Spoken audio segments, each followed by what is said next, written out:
everybody. It's hard to believe, but we are here. It is. I'm excited. I'm excited for our team this year. We got a big day coming. I'm really pumped. I think it's going to be a good year. Good year for the Pirates. You guys were thinking about another team. Sorry.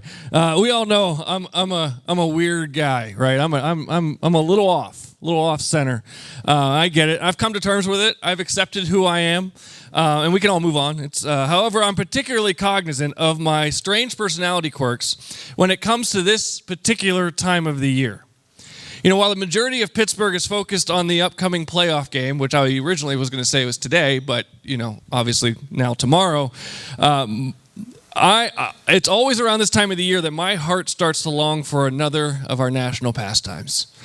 I always get real excited because right now in the doldrums of winter, the holidays are past, the skies are gray, it's cold, it's wet, it's snowing, the world's covered in ice.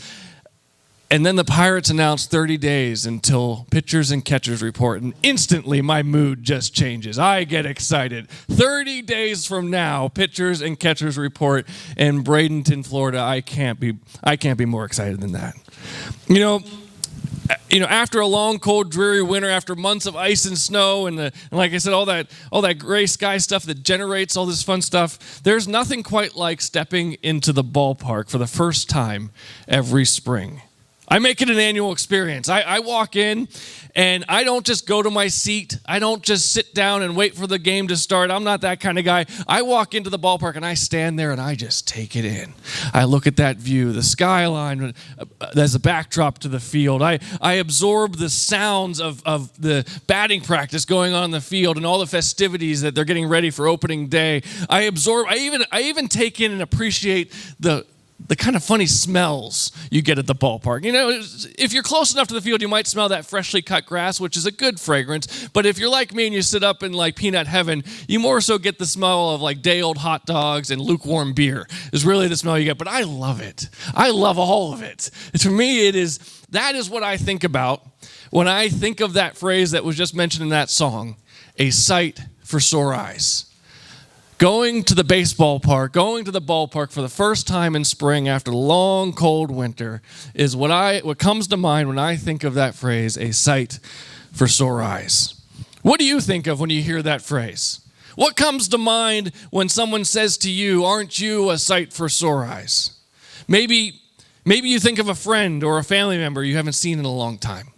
Maybe you're a little bit like me and you think of, maybe even better places than PNC Park. Maybe you think of a favorite vacation destination or scenery that you don't get to enjoy nearly as much as you wish you could. The beach, mountains, maybe someplace you once called home. Maybe when you hear that phrase, a sight for sore eyes, you take it to a spiritual place. Maybe your mind goes to that of heaven, a place of eternity, seeing God face to face, or you think of someone who has passed away and gone before us into eternity, whom you miss dearly and long to see again. What if I told you that phrase, a sight for sore eyes, is what God thinks of when he sees you? What if I told you that phrase, a sight for sore eyes, is precisely what God thinks of when he sees you? We're heading into the second week of our teaching series I'm calling Take Back Your Life. And in this theme, this first series of 2024, our theme in the series is to recognize the sorts of things that are holding us back from the life that God intends for us to live, and to take ownership of our lives so that we might live boldly in our faith, enjoying the adventure of life which God has invited us to as we draw closer to him in a personal relationship. Last week, we kicked off this series by considering all of the passive distractions that we face every single day. We reflected on that short story from 1 Kings chapter 20, where a prophet of God condemned King Ahab of Israel, not because he was living some sort of devious sin, not because he was intentionally rebelling against God, but simply because he had become distracted. And because he had become distracted, he forgot the primary focus, what the primary focus of his life was supposed to be.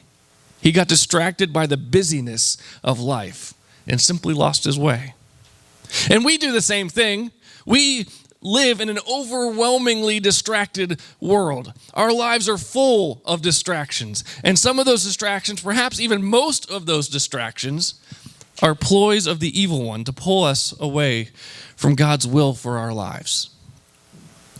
So today I want to further explore this theme of distractions. However, instead of discussing those passive distractions that we all fall prey to from time to time, I want to talk explicitly about the source of distractions that we willingly give our full attention, the things that we focus our eyes upon, the things which we willingly give space in our minds and in our hearts that lead us down a path God never intended for us to experience. Our primary passage this morning stems from the Gospel of Matthew. In the 6th chapter of Matthew, in the middle of what we know as Jesus' Sermon on the Mount, we read Jesus saying these words. It's in your handout from Matthew chapter 6, verses 22 and 23. Jesus says, "The eye is the lamp of the body. If your eyes are healthy, your whole body will be full of light. But if your eyes are unhealthy, your whole body will be full of darkness. If when the light within you is darkness, how great is that darkness?" Jesus says the eyes are the lamp of the body.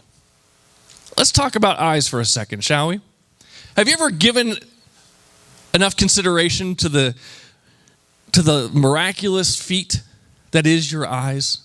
When God created your eyes, God created something utterly miraculous. And I'm not overstating that when I say that our eyes, the way that our human eye, and any eye for that matter, but particularly the human eye, the way it works is downright miraculous. Now, I'm not a scientist. I would never claim to be a biologist or anything like that, but I have a very rudimentary understanding of how the eyes work. I know my kids do too because they, been doing some science in school as well. The eye absorbs light. That's all it does. It absorbs light. And that light touches a sensitive tissue in the back of the eyeball called the retina. Sorry if it gets a little graphic up here for you. But it hits the retina, and that retina is stimulated by the light. That's all it is. It's just stimulation. As soon as that retina is stimulated by that light, that signal goes through your central nervous system, up through your spine and your neck, into your brain, and your brain translates that stimulation into the sensation that we know as vision, as sight. And because of that, we are aware of everything in our surroundings. We can see everything around us. If everything's working properly, you can hopefully focus on it properly, and everything. You're aware of your surroundings because all that is happening in real time. There's no delay. It's not like I have to take a step and let my brain focus and think about what I'm seeing. It's happening in a blink of, not even less than a blink of an eye. It's miraculous. Did you know that Charles Darwin himself long considered the eye one of the greatest challenges facing his theory of natural selection and evolution? This is, I put a reference in your handout because I think it's just it's so compelling. This quote, it comes from The Origin of Species. This is Charles Darwin's own words. As he's writing about evolution, he says, "To suppose that the eye, with all its inimitable contrivances," that's not my language, inimitable contrivances for adjusting the focus to different distances, for admitting different amounts of light, and for the correction of spherical and chromatic aberration, could have been formed by natural selection seems, I freely confess, absurd in the highest degree. The eye is truly a miraculous creation. That being said, because we live in a fallen world, some of us in the room, including myself, know that sometimes our eyes fail us. I have worn glasses since the 4th grade. Since I was younger than my daughter, my parents knew and recognized from a fairly early age that I had trouble with my vision. My parents noticed the problem when I was having trouble reading the chalkboard in school, and my grades were starting to slip because I couldn't focus. I couldn't understand what was being written, feet in front of me. I, on the other hand, noticed the problem, to get back to my favorite pastime, every time I tried to swing a bat and hit a baseball as it was flying towards me. I couldn't hit a ball to save my life. And as I said before, I loved baseball, but for some reason as a kid, I simply couldn't make contact when the ball was pitched. But that all changed when I put on my first pair of prescription glasses. That day is forever seared into my memory. I'll never forget it. After swinging and missing for what seemed like forever and being utterly mortified over my lack of performance at the plate, the day I put on my pair of prescription glasses for the first time, and I stood in that batter's box, I hit a line drive double into the outfield. I'm not making this up. It's like storybook stuff, right? It's like stuff out of a Disney movie, back when Disney movies were good. I remember making contact with the ball and literally standing at the plate for a couple seconds, wondering, what do I do next? I'm not even sure. I'm not used to how this works. What do I do? But I'd hit it far enough out into the outfield that as I was heading towards first, I could still see my coach pointing to second, like with this huge smile on his face. Go, go, go. This kid who was long considered an automatic out, batting 9B in the lineup. I wasn't even the 9th batter. I was the 18th batter. He had to go through the lineup twice to get to me. That's how bad I was. This kid, who was long considered an automatic out, suddenly had some pop in his game. And here's the lesson I took away from that, and it's a lesson which very much so applies to our discussion here this morning. The eyes will absorb anything and everything. They will not discriminate. Anything you look at, your eyes will absorb. It's focus that matters. It's focus that matters. Let's go back to what Jesus said in Matthew chapter 6. We're just going to reiterate and reread the same exact words. He says, the eye is the lamp of the body. If your eyes are healthy, your whole body will be full of light. But if your eyes are unhealthy, your whole body will be full of darkness. If then the light within you is darkness, how great is that darkness? Jesus' warning to us couldn't be more clear. You might remember the phrase, you are what you eat. You've heard that before, right? You are what you eat. And from what I understand, biologically speaking, that's true. What you eat, what you consume, it does become a part of you, biologically. But the same thing is true, perhaps even more true, in a spiritual sense, about your eyes. About your eyes. That which you look at, that which you lay your eyes upon, that which you focus on, is absorbed into your brain. It becomes part of your psyche. It becomes part of your soul. So the question is, what are you looking at? What are you focused on? Have you ever asked yourself that question? I mean, I know a lot of people, especially this time of the year, make a concerted effort to review what they eat and what they drink, which is an incredibly smart thing to do, right? We all want to try to be healthier. We all want to try to watch what we eat. But far too few consider that which they consume with their eyes. Far too few are worried about what they are focusing on. David once wrote in Psalm 119, this is in the English Standard Version, he says, "Turn my eyes from looking at worthless things.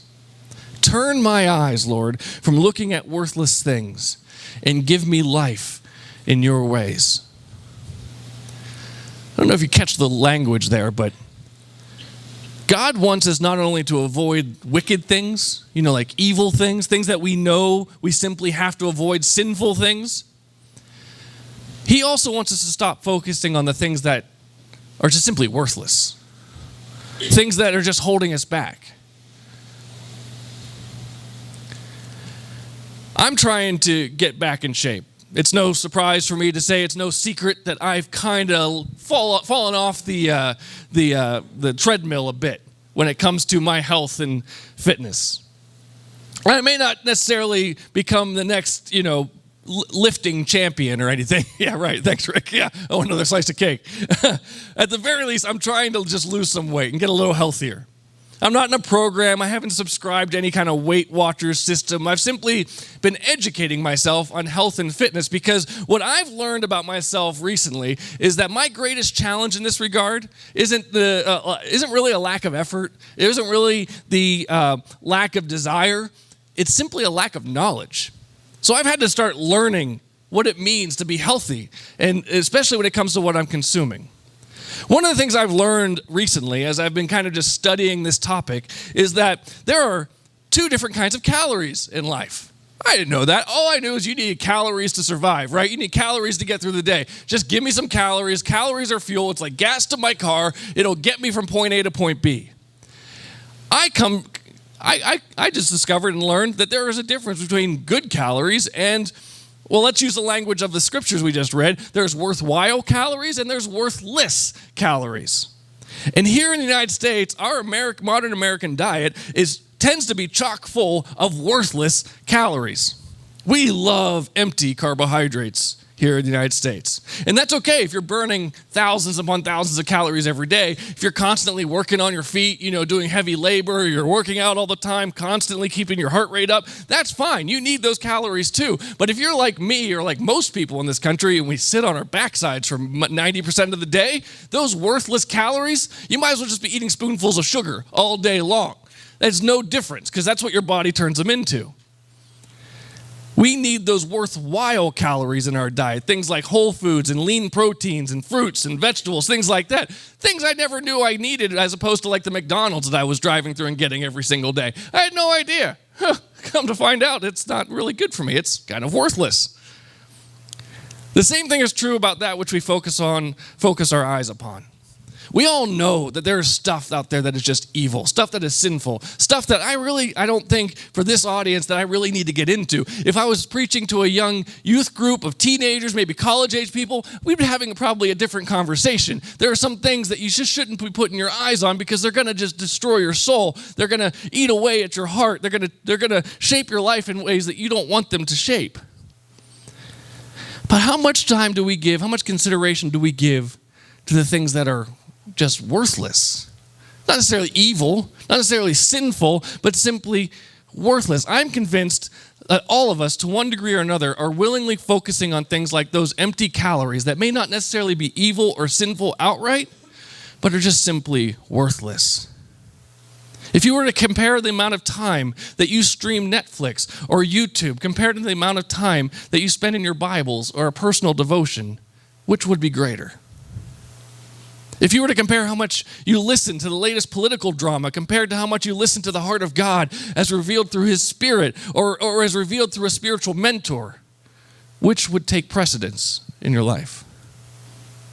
If you were to compare how much attention you give to the dysfunctional drama among your personal friends and family to how much you absorb and reflect the love of God found among His family, among His church, which would outweigh the other? This one stings for me as much as anyone. If you were to compare how much emotional energy you pour into your favorite athletes, your favorite teams, your favorite sports, compare that to how much emotional energy you expend for God's team, His kingdom, which one would win? We focus a lot on worthless things, don't we?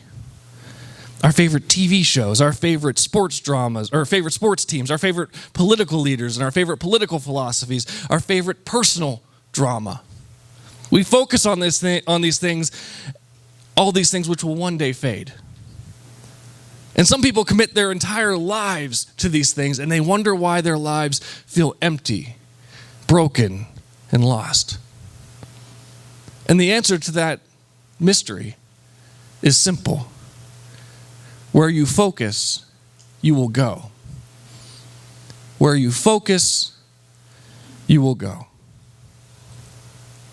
I stumbled on this proverb as I was preparing for this message, and I couldn't quite get it out of my mind, and I thought it fits really well here in this section. In Proverbs chapter 4, we read, "Let your eyes look straight ahead. Let your eyes look straight ahead. Fix your gaze directly before you. Give careful thought to the paths for your feet, and be steadfast in all your ways. Do not turn to the right or to the left.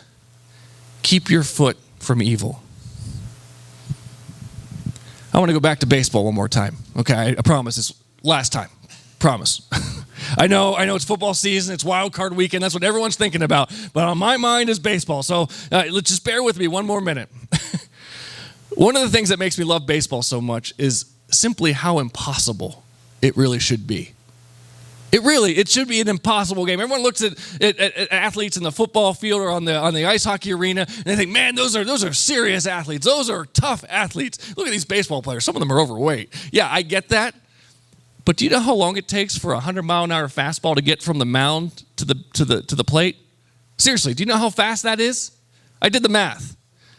It's 0.4 seconds. From the moment the ball leaves the pitcher's hand, if it's going 100 miles an hour or more, it takes less than 0.4 seconds. That's how much time a decision has to be made. Not simply whether or not to swing, but where to swing and how to swing and where to direct that ball. That is all the time they have. Isn't that fascinating? To me, that's why baseball supersedes every sport in the United States, or in the world for that matter, because it should be impossible. 0.4 seconds. Come on. That's nuts. There's a reason why it's possible, and it's consistent with the theme of this entire message. What's the one thing we teach young kids as they're learning to catch or learning to hit? Keep your eye on the what? Keep your eye on the ball. Never take your eye off the ball. Where you look, your hands and your body will follow. In other words, where you focus, you will go. Do you want to know peace in your life? You're not going to find it by focusing on the drama and the dysfunction of our broken world. Instead, focus on the Prince of Peace. Do you want freedom from the darkness? You're not going to find it in another unhealthy relationship. Focus on the light of the world.